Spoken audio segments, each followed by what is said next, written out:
দোষী ভাই অনেকেই ছিল খুনি হাসিনার মতো।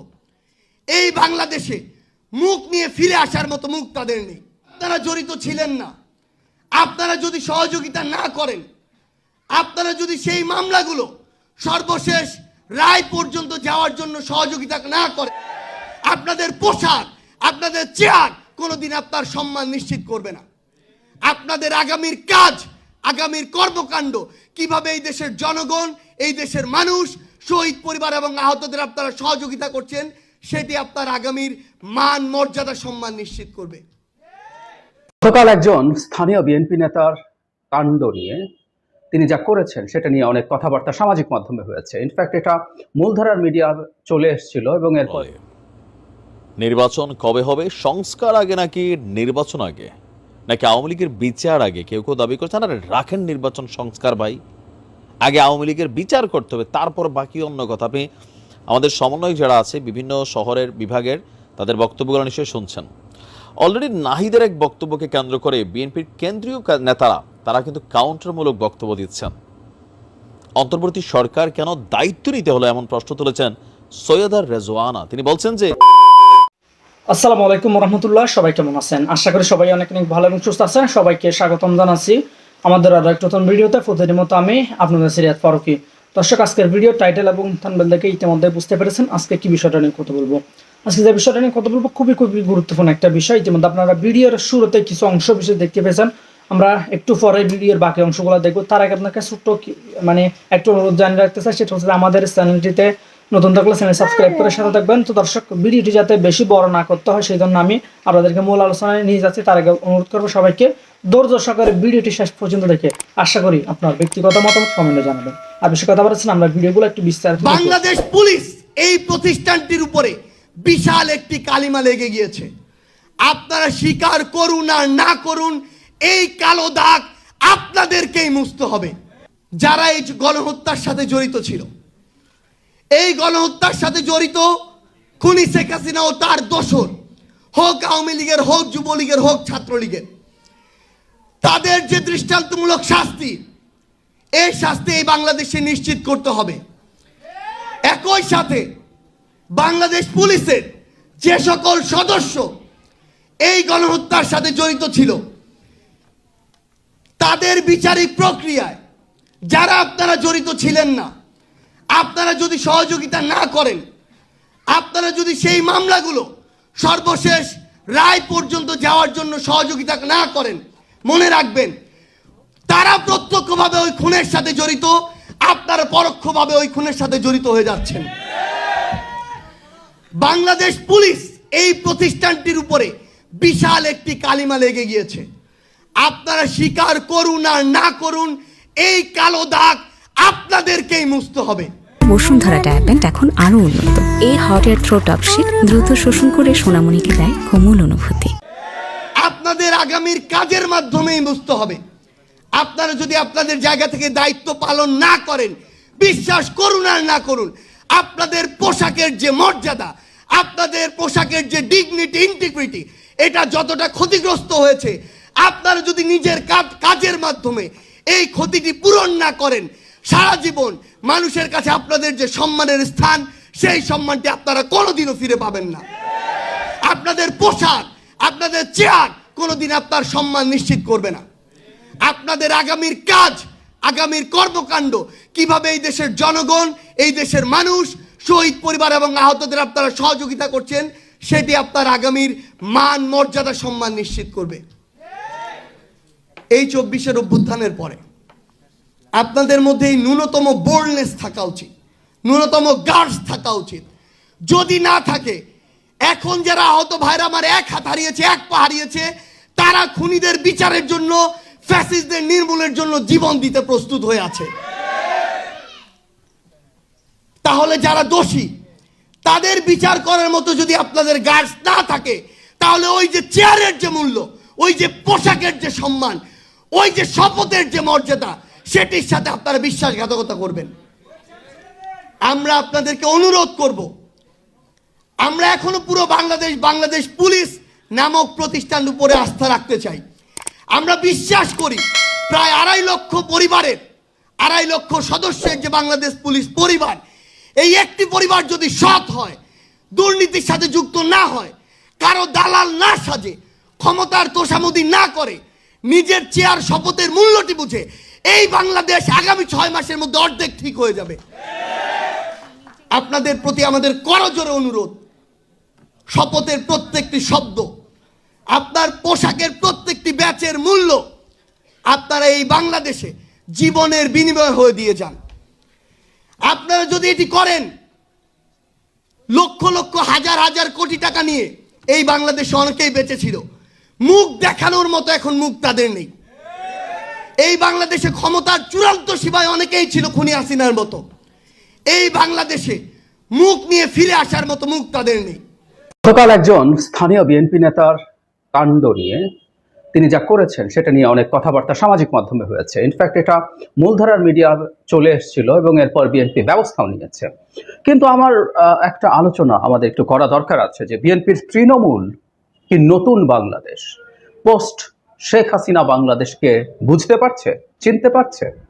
এই ব্যাপারটা তাকে বলতে হবে। এবং আই রিপিট, বিএনপির তৃণমূল কথাটা আমি ব্যবহার করছি কারণ বিএনপির সর্বোচ্চ নেতৃত্বের এই ক্ষেত্রে খুব ভালো বোঝাবুঝি আছে বলে আমি মনে করি। কিন্তু যেটা হয়, একটা দল দীর্ঘদিন ধরে তৈরি হয়েছে এবং একটা সংস্কৃতির মধ্যে ছিল, তারা কতটুকু পাল্টাতে পারবে সেই প্রশ্ন আমাদের সামনে হাজির হয়েছে। একটা কথা আমাদের মনে রাখা দরকার, আবার আমরা খুব বেশি ইউটোপিয়ানও যেন না হই। মানে শেখ হাসিনা যাওয়ার পর বিএনপির যারা লোকাল পর্যায়ের নেতাকর্মীরা আছেন বা ওপরের পর্যায়ের অনেকেই, সবাই একেবারে খুব গণতান্ত্রিক, খুব সৎ সুবোধ রাজনীতি করবেন, সেটা হয়তো আমরা এক্সপেক্ট করি না, আমি করি না অন্তত। কিন্তু আমরা আসলে যেটা দেখতে চাই, একটা sign of change, sign of development, সেটা জরুরি।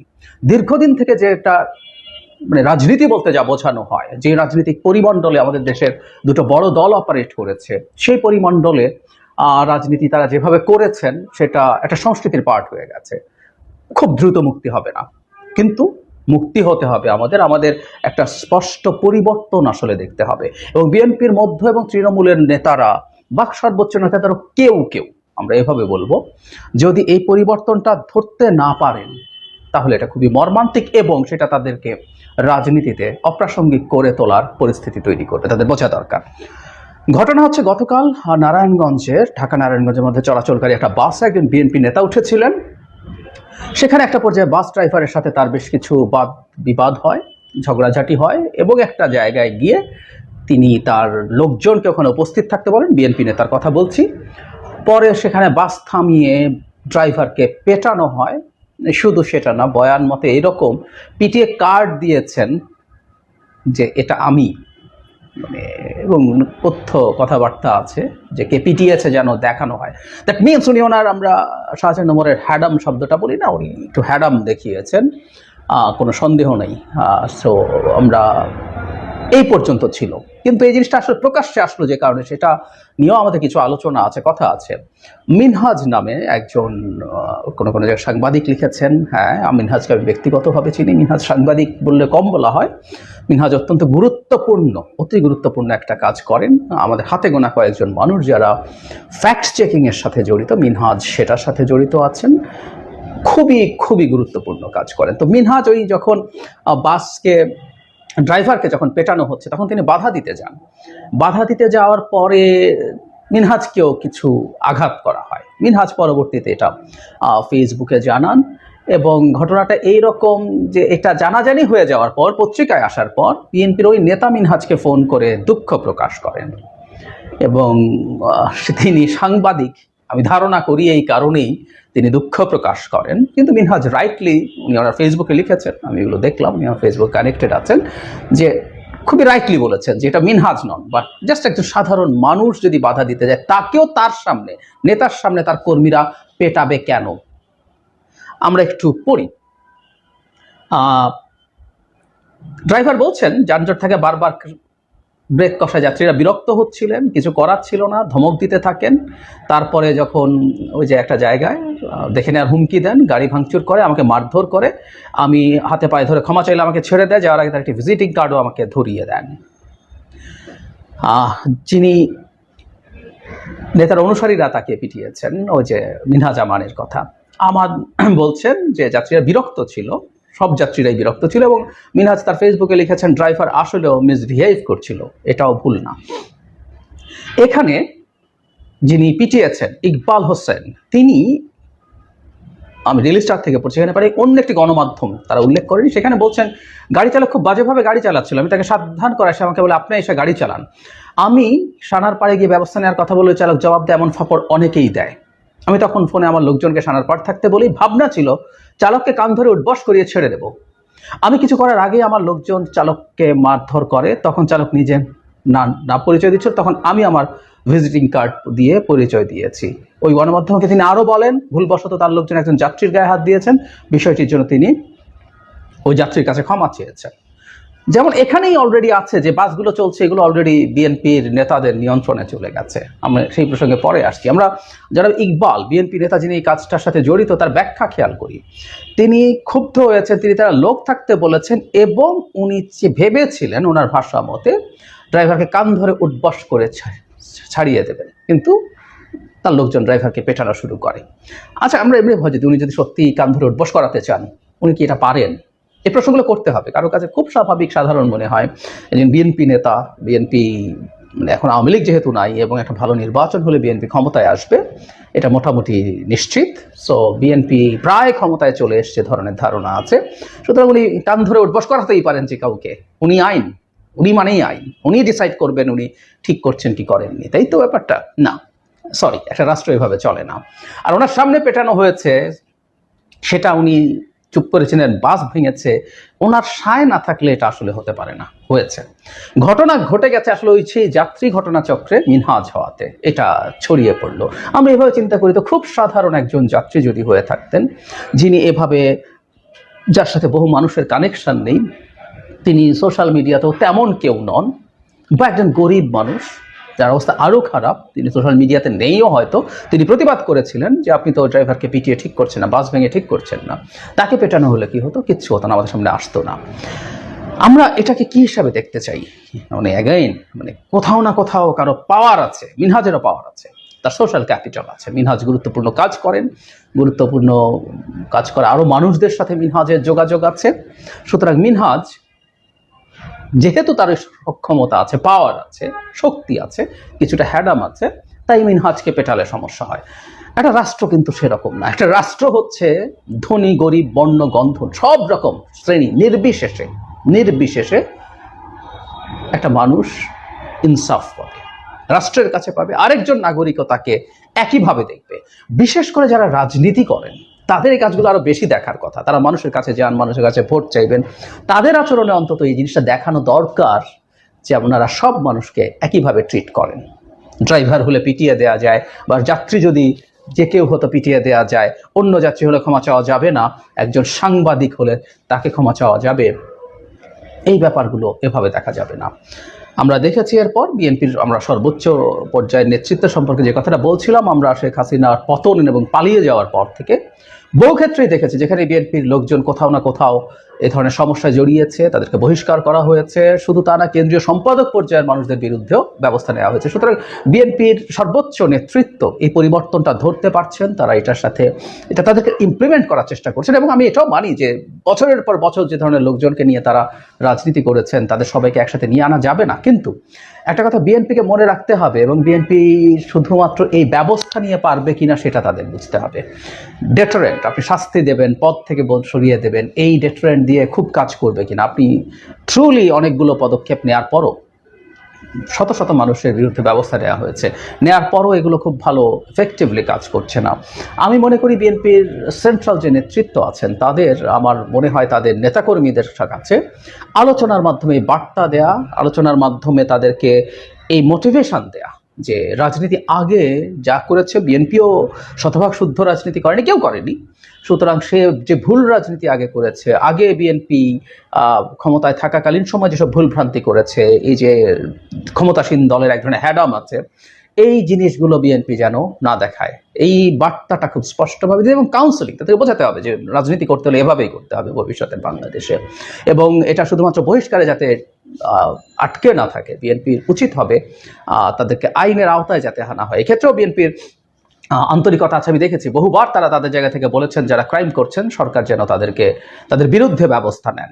বিএনপির দিক থেকে এটা আমি দেখেছি, কিন্তু আমার মনে হয় কোনো কোনো ক্ষেত্রে তাদের এক্সাম্পলারি যে তারা যারা ভুক্তভোগী তাদেরকে মোটিভেট করে মামলা করিয়ে এই ব্যাপারে যাতে ব্যবস্থা নেওয়া হয়, এরকম কিছু কাজও তাদের করতে হবে। এই ক্রিমিনাল অফেন্সগুলো যাতে না হয়, এবং বিএনপি তার নিজের লোকজনকেও এই ধরনের পদক্ষেপের মধ্যে নিচ্ছেন, এটাও জনগণকে একটা ভালো বার্তা দেবে আর নেতাকর্মীদেরকে তো সতর্ক করবে। কিন্তু আমি সবসময় কখনো এই শাস্তির বা বিচারের ক্ষেত্রে যে বিচার করলে শাস্তি দিলে যে সবকিছু হয়ে যাবে তা না, একটা সংস্কৃতির পরিবর্তন দরকার আছে। বিএনপি যাতে এই পরিশ্রম সাধ্য কাজটা করে, বহিষ্কার করা বা মামলা করা যদি করেও তাদের দিক থেকে, সেটাও খুব ওটা সহজ কাজ, বরং কঠিন কাজ হচ্ছে সংস্কৃতি পরিবর্তনের চেষ্টা করা। তার জন্য ক্রমাগত কন্টিনিউয়াসলি কথা বলে যাওয়া, কন্টিনিউয়াসলি বার্তা পৌঁছে দেওয়া দলের সব পর্যায়ে, এটা কঠিন কাজ। বিএনপির লোকজন বহু জায়গায় এখনো এই ধরনের অভিযুক্ত। এটা তো বল প্রয়োগের অভিযোগ, কোনো জায়গায় চাঁদাবাজি, কোনো জায়গায় দখলদারি। যেমন এই যে পরিবহনের কথা বলা হচ্ছে, পরিবহন সেক্টরে জাস্ট ব্যক্তি পাল্টে গেছে, একদম একই রকম রয়ে গেছে। বিভিন্ন পত্রপত্রিকায় এই নিউজ আসছে। সো সব কিছু নিয়ে বিএনপির আসলে কাজ করতে হবে। আর আমি আমাদের প্রতিও যেটা বলবো, অনেকে আবার হাই করেন যে কি হলো, বিএনপি এসে তো সব এই করে ফেলবে। তাদের প্রতি আমার আহ্বান হচ্ছে আমরা যেন একটু প্র্যাগম্যাটিক থাকি, একটু প্র্যাকটিক্যাল থাকি। যে বাংলাদেশে আমরা ছিলাম এবং শেখ হাসিনা বাংলাদেশটাকে যে জায়গায় নিয়ে গেছেন, সেখানে বিএনপি এসেও অতি সদিচ্ছা তাদের সর্বোচ্চ পর্যায়ে থাকলেও রাতারাতি পরিবর্তন হবে না।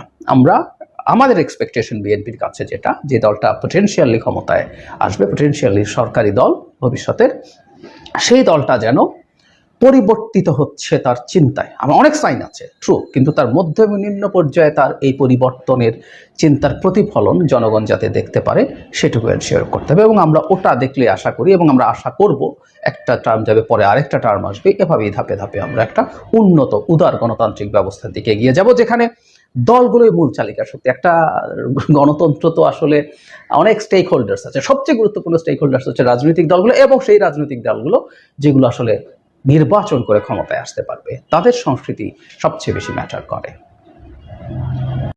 কি ঘটছে পর্দার অন্তরালে? নির্বাচন কবে হবে? সংস্কার আগে নাকি নির্বাচন আগে, নাকি আওয়ামী লীগের বিচার আগে? কেউ দাবি করছে না রাখেন নির্বাচন সংস্কার ভাই, আগে আওয়ামী লীগের বিচার করতে হবে, তারপর বাকি অন্য কথা। আপনি আমাদের সমন্বয়ক যারা আছে বিভিন্ন শহরের বিভাগের, তাদের বক্তব্যগুলো নিশ্চয়ই শুনছেন। অলরেডি নাহিদের এক বক্তব্যকে কেন্দ্র করে বিএনপির কেন্দ্রীয় নেতারা তারা কিন্তু কাউন্টারমূলক বক্তব্য দিচ্ছেন। অন্তর্বর্তী সরকার কেন দায়িত্ব নিতে হলো এমন প্রশ্ন তুলেছেন সৈয়দা রেজওয়ানা। তিনি বলছেন যে এটা কি আমাদের দায়িত্ব ছিল? এটা তো রাজনীতিবিদদের দায়িত্ব ছিল। আমরা তো আমাদের প্রফেশনে সফল, আমরা কেন রাষ্ট্রকে সংস্কারের দায়িত্ব নিতে হলো?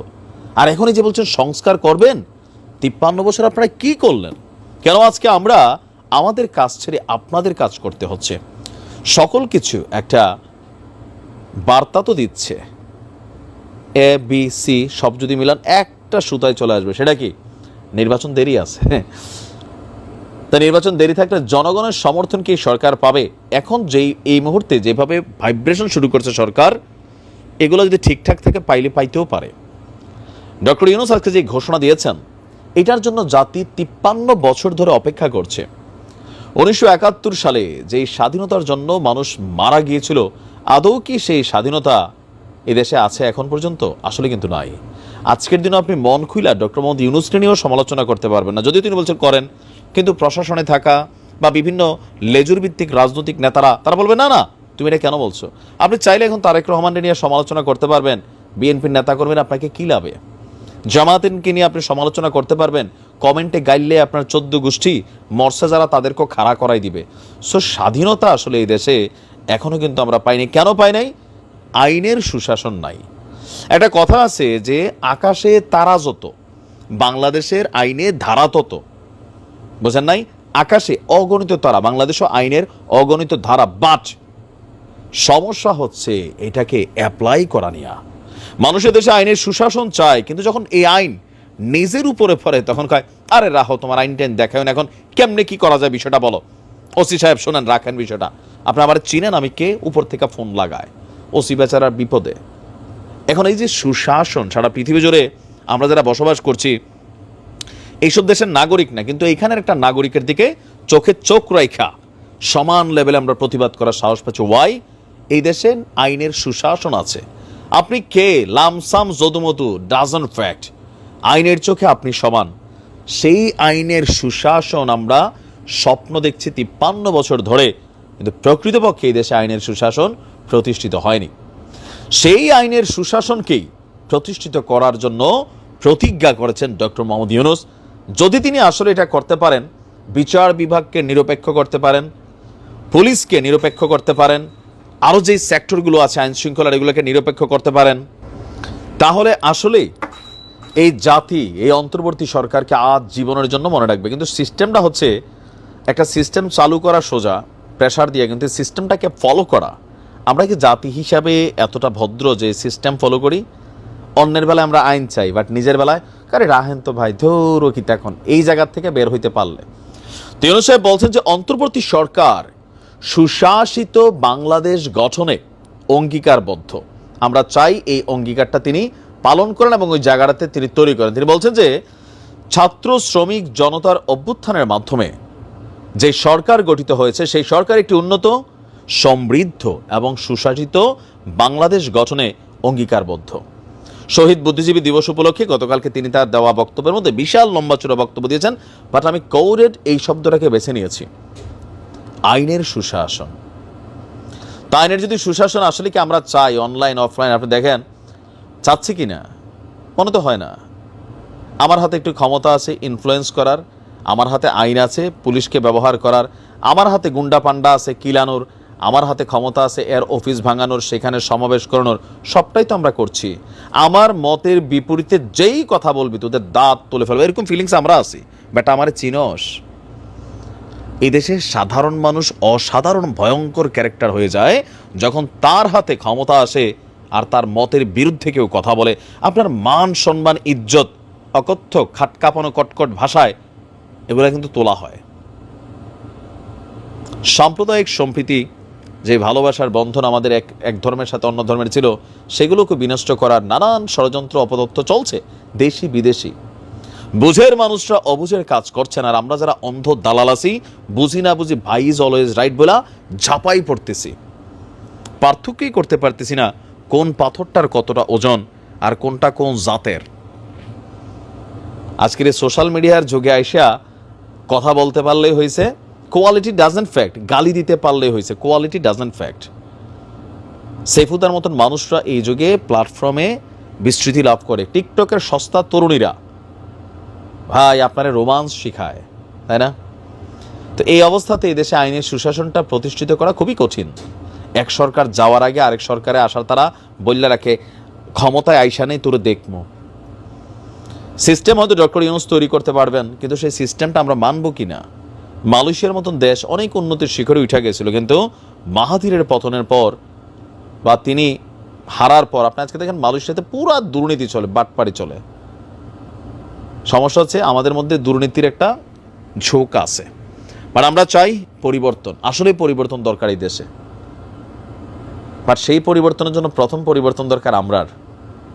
যে আমার মতের বিরুদ্ধে গেছে তারা গালাগালি শুরু করবো, তার গোষ্ঠী উদ্ধার করবো, তার অফিসে ভাঙচুর করবো, তারা রাস্তায় দেখে নেবো, মব জাস্টিস করবো, আইন বা খাটাইয়া তারা জেল পাঠাবো, তারা শেষ করে ফেলবো। এখান থেকে যতদিন বের হয়ে আসতে না পারি ততদিন এই দেশে আইনের সুশাসন প্রতিষ্ঠিত হবে না, সম্ভবই না। তো প্রিয় দর্শক, ইতিমধ্যে আপনারা সবাই ভিডিওগুলো দেখে আশা করি বুঝতে পেরেছেন আজকের ভিডিওর বিষয়বস্তু। আশা করি ভিডিওটা দেখে আপনাদের কেমন লেগেছে, বক্তব্যগুলো প্রসঙ্গে আপনার মতামত অবশ্যই দ্রুত কমেন্টে জানিয়ে ফেলবেন। আর আমাদের চ্যানেলটিতে নতুন থাকলে বরাবর মতো অবশ্যই আমাদের চ্যানেল সাবস্ক্রাইব করে সাথে থাকবেন। যারা ইতিমধ্যে সাবস্ক্রাইব করেছেন তাদেরকে অসংখ্য অসংখ্য ধন্যবাদ। যারা সাবস্ক্রাইব করেনি তাদেরকে অনুরোধ করবো আমাদের চ্যানেলের সাথে থাকুন। দেখতে দেখতে একদিন ভালো লাগে, ভালোবাসা হয়ে যাবে ইনশাল্লাহ। আজকে এই পর্যন্তই, দেখাবো না কোনো ভিডিওতে। ভালো থাকবেন, সুস্থ থাকবেন, আল্লাহ হাফেজ।